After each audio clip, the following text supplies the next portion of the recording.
You know, there's not really that many games that can make you forget that you're sitting behind a monitor, just playing with a keyboard and mouse.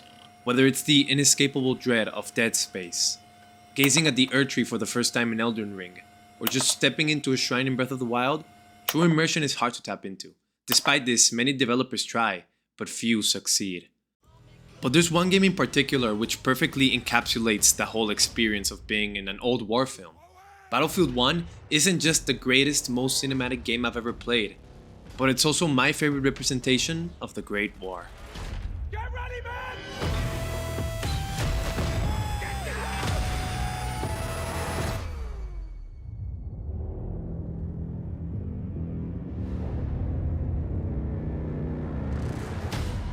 So if you're wondering, how did they make someone like you, a couch potato who picks his boogers, who hasn't even experienced a continental conflict firsthand, feel like you can relate to the horrors and realism of an actual war? Well, I believe that DICE locked onto this by focusing on a plethora of factors that go into making an immersive experience, which I'm gonna be chopping into 3 easily digestible slices. There's the setting, the visuals, and the audio. I believe these are the core tenets that make up this masterpiece of a game. So without further ado, let's dive into them.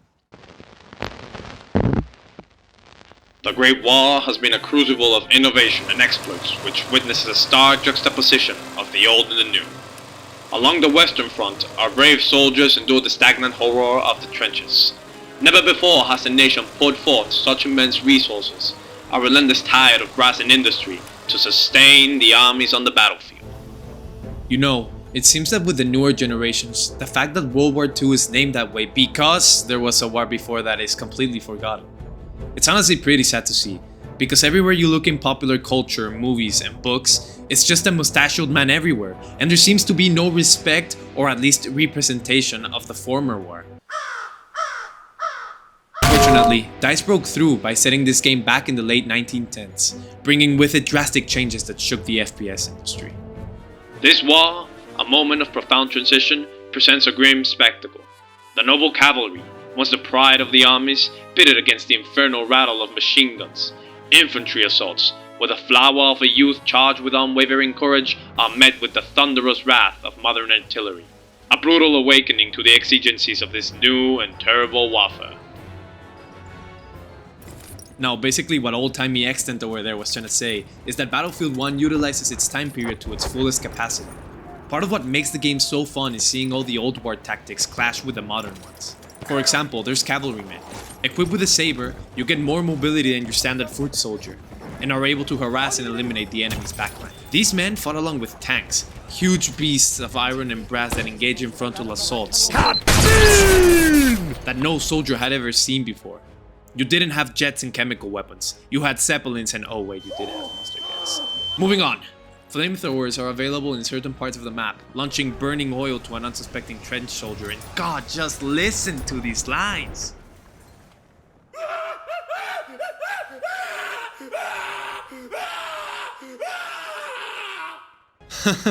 Wouldn't want to be that guy, right?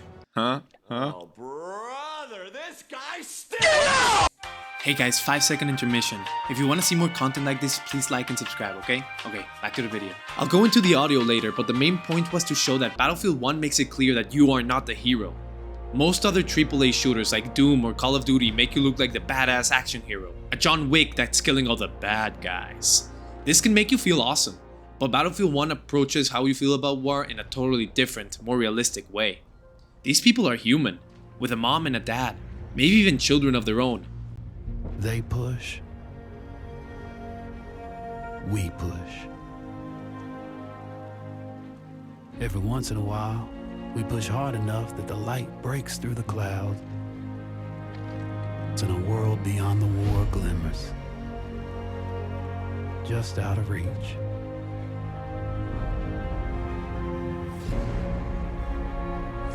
The war is the world, and the world is the war. The locations in the game are astonishingly accurate to their real-world counterparts, and there's lots of variety to pick from. From Verdun Heights, easily one of the most brutal and devastating battles from the war, to the beautiful alpine mountains of Monte Grappa, which provide vertical warfare and clear terrain for bombers and snipers to strike. If you want things to be compact and claustrophobic, you sick fuck Prise de tailleur. can do the trick. With its high buildings and narrow hallways, it's urban warfare at its finest. My favorite addition has to be Sinai Desert, as it perfectly highlights the fact that this was a world war, and stuff happened outside the European theater.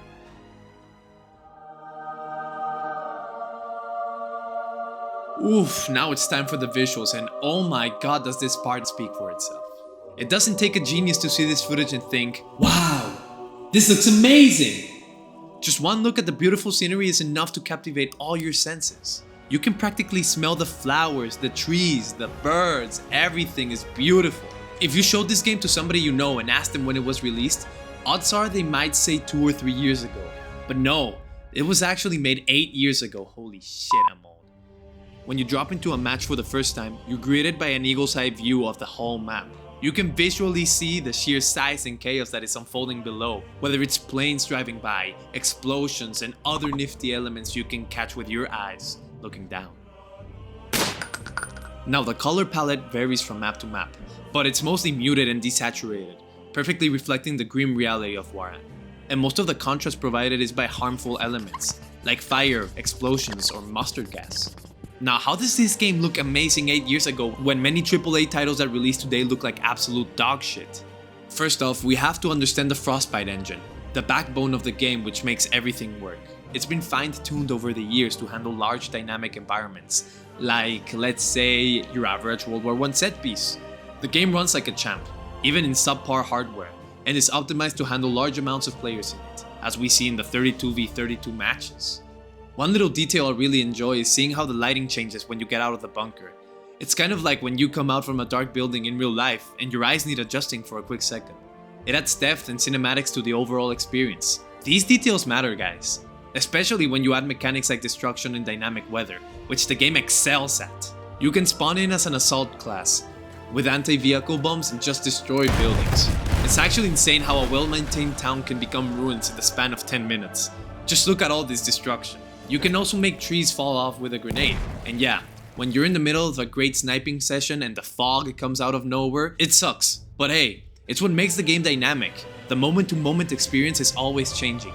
Poof, and when that rain starts to fall, just mwah, chef's kiss, A+. And I just can't finish off this section without mentioning the meticulous work put into the animation. There's things like utilizing A.A. guns and vehicles, custom reload animations for each weapon. Weapons and vehicles can get muddy and wet if you're prone in dirt or in rain. Ooh, and the kill animation when impaling an enemy with a spear on horseback is genuinely terrifying. All of these visuals help you finally get into real immersion and tap into a battlefield moment.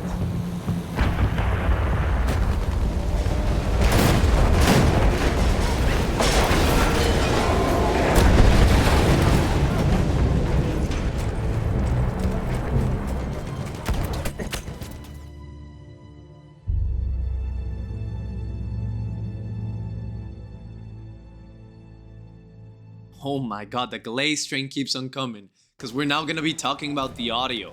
There's so much good in the audio design in this game that I don't even know where to begin. For starters, the soundtrack is implemented in a superb fashion in multiplayer matches. One of my favorite implementations has to be how the maps have an end of round track that plays when a match is closing in on its end. I mean, you've seen this happen when you're playing. Both teams are fighting tooth and nail for the last point, while the music's just building up and rushing you on like, let's go, keep moving, get us out of here.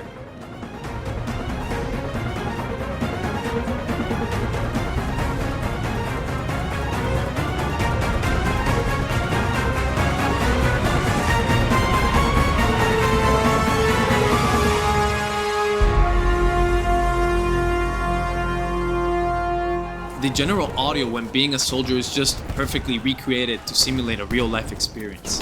Nearby explosions that hit you make you temporarily deaf, and the audio gets muffled. It makes other things like the visuals become more important. The reverb of gunshots when you're inside buildings, and oh my god, don't even get me started with the voice lines. I was scrolling on YouTube one day when I stumbled at a behind-the-scenes look at the German soldiers' voice lines.